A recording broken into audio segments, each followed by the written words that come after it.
Isolation des combles aménagés en partie courante. Pour commencer, nous allons vous présenter la suspente Integra 2. Il existe 3 longueurs de suspente Integra 2 en fonction de l'épaisseur d'isolant que vous voulez mettre en œuvre sous chevron. La 12-16 pour un isolant de 120 à 160 mm, la 16-20 et la 20-24. Elles sont constituées d'une tige, d'une rondelle et d'une clé. Elles se fixent comme une suspente classique.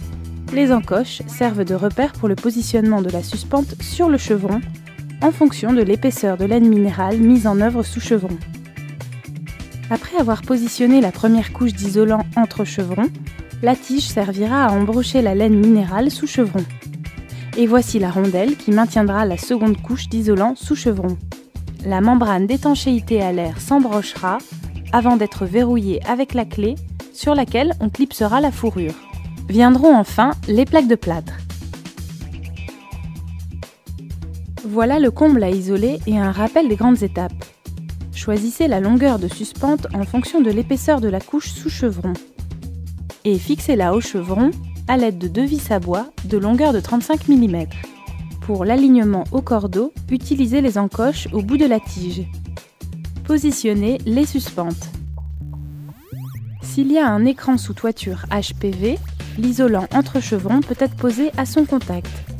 S'il n'y a pas d'écran ou s'il y a un écran non HPV, laissez une lame d'air de 2 cm en sous-face des lithos. Découpez les laies de laine minérale pour la première couche dans la largeur du rouleau à la dimension de l'anthrax entre 2 chevrons plus 1 cm. Posez les laies entre chevrons en laissant affleurer la laine pour respecter la lame d'air. Embrochez la deuxième couche de laine minérale sur les suspentes. Elle peut être nue ou revêtue d'un surfaçage craft. Clipsez la rondelle sur les suspentes pour retenir la laine. Embrochez la membrane d'étanchéité à l'air sur la suspente. Prévoyez un recouvrement de 10 cm minimum pour raccorder la membrane en périphérie. Clipsez la clé sur la suspente. Le clic sonore indique que l'étanchéité à l'air est garantie. Pour jointoyer 2 laies de membrane avec un recouvrement de 10 cm, utilisez l'adhésif Vario KB1. Clipsez les fourrures sur les clés des suspentes Integra 2. Vous créez ainsi un espace technique entre la fourrure et la membrane qui permettra de passer tous les réseaux techniques.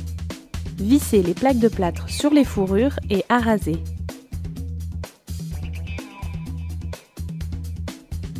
Traitement des points singuliers. Jonction sur éléments de structure. En périphérie de l'ouvrage, sur le mur pignon et sur le plancher, utilisez le mastic Vario DS pour réaliser une jonction étanche de la membrane avec les différents éléments de maçonnerie préalablement dépoussiérés. Béton, parpaing, briques, bois, PVC, aluminium et lissez la membrane. Panne apparente. Si vous choisissez de laisser les pannes apparentes, prévoyez un débord de 10 cm de membrane de part et d'autre de la panne. Raccordez la membrane sur la panne avec un cordon continu de mastic Vario DS et lissez soigneusement la membrane. Clipsez les fourrures et positionnez les plaques en laissant dépasser le débord de membrane. Vissez. Arasez le surplus de membrane avant de faire les joints des plaques. Réparation de la membrane. En cas de déchirure de la membrane, réparez à l'aide d'un morceau d'adhésif KB1. En cas d'accroc plus important, réparez avec un morceau de membrane fixé à l'aide d'adhésif KB1 sur les 4 faces.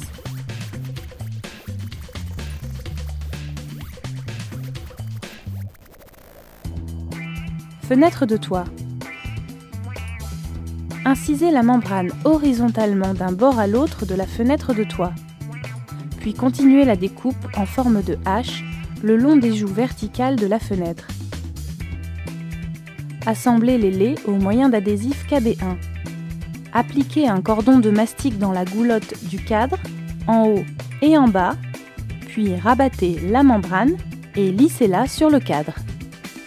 Rajoutez un rectangle de membrane pour couvrir les joues verticales de la fenêtre.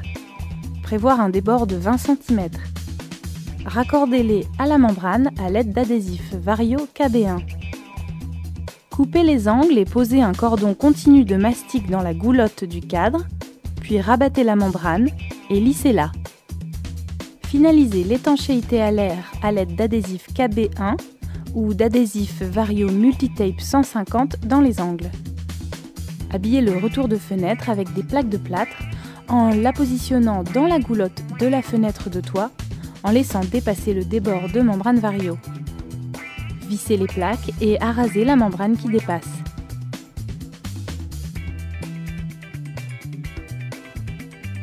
Étanchéité autour des gaines de gros diamètre. Pour assurer l'étanchéité autour des gaines de gros diamètre, découpez un rectangle de membrane Vario de 30 cm minimum de large et de longueur suffisante pour faire le tour de la gaine augmenté de 10 cm. Entaillez la membrane Vario sur une longueur de 10 cm tous les 5 cm. Habillez maintenant la gaine et refermez le rectangle de membrane Vario au moyen d'adhésif Vario KB1. Appliquez un cordeau de mastic Vario DS autour de la gaine, puis rabattez les languettes. Maintenez-les en place avec quelques points de mastic. Au centre d'un carré de membrane Vario d'une largeur égale à 4 fois le diamètre de la gaine, tracez un cercle du diamètre de cette dernière, puis évidez-le. Appliquez ce carré autour de la gaine, puis collez-le avec de l'adhésif KB1. La pose d'adhésif Vario KB1 sur les bords de l'empiècement finalise l'étanchéité. Appliquez ensuite un cordon de mastic Vario DS à la jonction de la pièce rapportée de membrane Vario et de la gaine. Conduit de cheminée. Dans le cas d'un conduit en inox isolé, on ne peut pas se raccorder directement sur la membrane. Découpez un carré dans la membrane à la dimension de la plaque de sécurité au feu étanche à l'air, diminuée de 5 cm pour pouvoir assurer le recouvrement de membrane. Mettre en place la plaque de sécurité au feu étanche à l'air sur le conduit.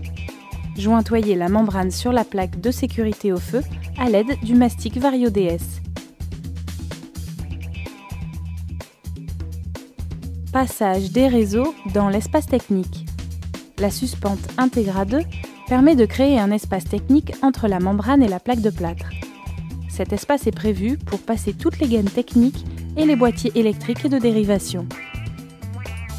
Dans la mesure du possible, placez le tableau électrique dans le volume étanche à l'air. Toutes les gaines circuleront dans l'espace technique et le réseau sera ainsi étanche.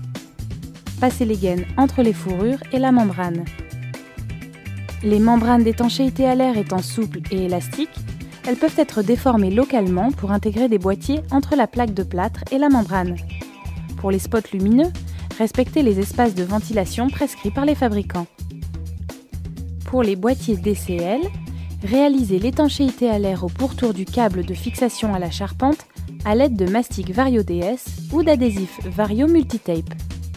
Vous pouvez même intégrer des boîtiers de dérivation dans cet espace technique. Isolation des combles perdus. Les supports doivent être secs et dépoussiérés pour une bonne adhésion du mastic Vario DS. Déroulez la membrane au sol en veillant à garder un débord de 10 cm en périphérie. Prévoyez un recouvrement de 10 cm entre les lais pour la jonction. Utilisez l'adhésif Vario KB1. Lissez soigneusement la membrane sans faire de plis.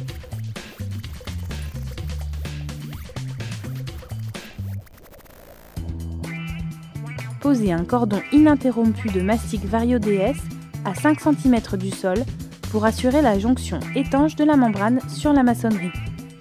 Rabattre la membrane et lisser soigneusement sans écraser le mastic. N'oubliez pas de remplir le pli de l'angle avec du mastic Vario DS, pressez le pli et raccordez-le au mur. Déroulez la laine minérale avec le surfaçage Craft au contact de la membrane